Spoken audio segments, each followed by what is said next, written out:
Right. Peddireddy Ravikiran గారు, నిన్న NDA సమావేశం చాలా బాగా జరిగింది. నిజంగా అంటే ఒక కలెక్టివ్గా ఉంటే ఏం సాధించగలమనేది నిరూపించిన తర్వాత జరిగిన సమావేశం. అయితే నిన్న సాయంత్రమే లోకేష్ గారు, తెలుగుదేశం పార్టీ జాతీయ ప్రధాన కార్యదర్శి, జాతీయ మీడియా సంస్థలకు ఇంటర్వ్యూ ఇస్తూ ముస్లిం రిజర్వేషన్లకు మేము కట్టుబడి ఉన్నాము, it's not appeasement, it is part of social justice. మీ కూటమి ఎజెండాకి భిన్నమైన వ్యాఖ్య చేశారు. అది మరి మీరు ఎలా పరిగణలోకి తీసుకుంటున్నారు? అది ఏమాత్రం అపీస్మెంట్ కాదు, సంతుష్టీకరణ కాదు, వాళ్ళని జనసామాన్యంలోకి వారందరినీ తీసుకురావటం, ముందుకు తీసుకురావటంలో భాగంగా మేము చేస్తున్న దానికి మేము కట్టుబడి ఉన్నామని. అది పాలసీ మ్యాటర్గా చెప్పారా, వ్యక్తిగతంగా చెప్పారనే దాని మీద ఇంకా స్పష్టత రాలేదు. మీరు ఎలా చూస్తున్నారు? వజ్రాల్ గారు, నిన్న పార్లమెంట్ హాల్లో ఎన్డీఏ కూటమి సభ్యులందరూ, ఎన్డీఏ భాగపక్షాలందరూ ప్రధానమంత్రి నరేంద్ర మోడీ గారిని మరోసారి వారి నేతగా, లోక్సభ అధికార పక్ష నేతగా ఎన్నుకున్నారు. ఈ సందర్భంగా ఎన్డీఏ పక్ష భాగస్వామ్య పక్షాలందరికీ ధన్యవాదాలు. రాష్ట్ర ప్రజలకి, దేశ ప్రజలకి, ప్రధానమంత్రి నరేంద్ర మోడీ గారికి శుభాకాంక్షలు. ఎన్డీఏ పక్షం మోడీ గారు చెప్పినట్టు ఒక 3 దశాబ్దాలుగా అత్యంత సక్సెస్ఫుల్ అయినటువంటి పక్షం ఎన్డీఏ పక్షం. అత్యధిక సుస్థిరమైనటువంటి ప్రభుత్వాన్ని, అభివృద్ధిని, ప్రజల ఆకాంక్షల్ని నెరవేర్చినటువంటి అత్యంత ఐక్యత కలిగినటువంటి పక్షం వెన్ కంపేర్ టు యూపీఏ, లేకపోతే ఇప్పుడు ఇండియా అనుకున్నప్పుడు.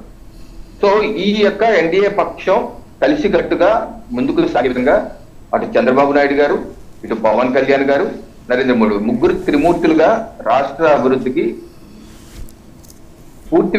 పూర్తిగా ముగ్గురు కలిసి ఏది అవసరమో అన్ని చేసి రాష్ట్రాన్ని గాడిలో పెడతారు. అలాగే తెలుగు ప్రజలకి, తెలుగు ప్రజలు, ముఖ్యంగా ఆంధ్రప్రదేశ్ ప్రజల పట్ల నరేంద్ర మోడీ గారికి ఎప్పుడు ఒక మంచి భావన. గత 10 ఏళ్ళుగా చూస్తాం, పార్లమెంట్ లో కూడా అనేక సార్లు ప్రస్తావన చేసినప్పుడు తెలుగు ప్రజల గురించి ప్రస్తావన చేయటం, ఎన్టీఆర్ గారి గురించి ప్రస్తావన చేయటం, ఇవన్నీ మనం చూసాం.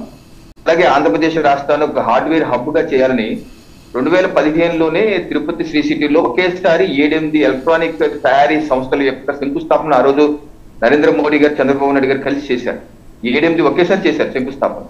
సో ఇటువంటి అనేక మౌలిక వసతులు కల్పన గత 10 సంవత్సరాలుగా రాష్ట్రంలో కానీ, అటు ఆ ప్రభుత్వం, ఈ ప్రభుత్వం, ఏ ప్రభుత్వం తెలుగు ప్రజల యొక్క అభివృద్ధి కోసం మౌలిక వసతులు, రైల్వేలు, పోర్టులు ఎన్ని కేంద్ర ప్రభుత్వం సహకరిస్తూనే ఉంది.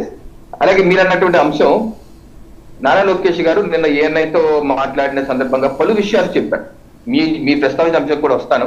పలు విషయాలు ఆవిష్కరించారు. భారతదేశాన్ని ఒక 3వ ఆర్థిక శక్తిగా ప్రధానమంత్రి నరేంద్ర మోడీ గారు ఆవిష్కరించబోతున్నారు. $5 ట్రిలియన్ ఎకానమీగా చేయాలని చూస్తున్నారు. ఆంధ్రప్రదేశ్ రాష్ట్రానికి $1 ట్రిలియన్, దానిలో $1 ట్రిలియన్ ఆదాయాన్ని, అభివృద్ధిని దేశంలో కాంట్రిబ్యూట్ చేసే సత్తా ఆంధ్రప్రదేశ్ రాష్ట్రానికి ఉంది. ఆ రకంగా మేమందరం ముందుకు కలిసి అన్కండిషనల్ గా, ఎటువంటి పొరపత్యాలు లేకుండా అన్కండిషనల్ కలిసి అభివృద్ధి చేసుకుంటూ వెళ్తాం. ఆంధ్రప్రదేశ్ రాష్ట్రంలో పోర్ట్లెట్ అభివృద్ధి చేయాలి, మ్యానుఫ్యాక్చరింగ్ అభివృద్ధి చేయాలి.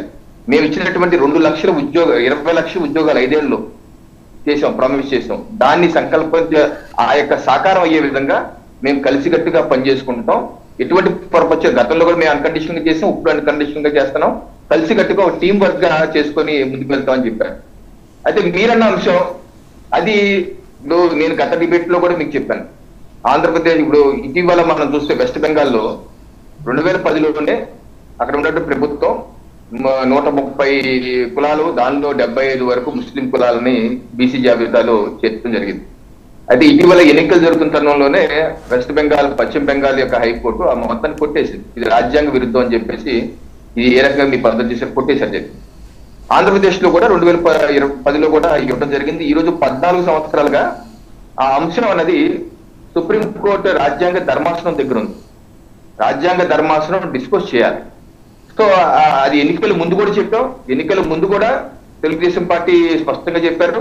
నేను ఎన్నికల ముందు కూడా చెప్పాను, దాని మీద డిస్కషన్ అనవసరం, ఏ మాటలు అనవసరం. ఎందుకంటే అది సుప్రీంకోర్టు రాజ్యాంగ ధర్మాసనం ముందుంది.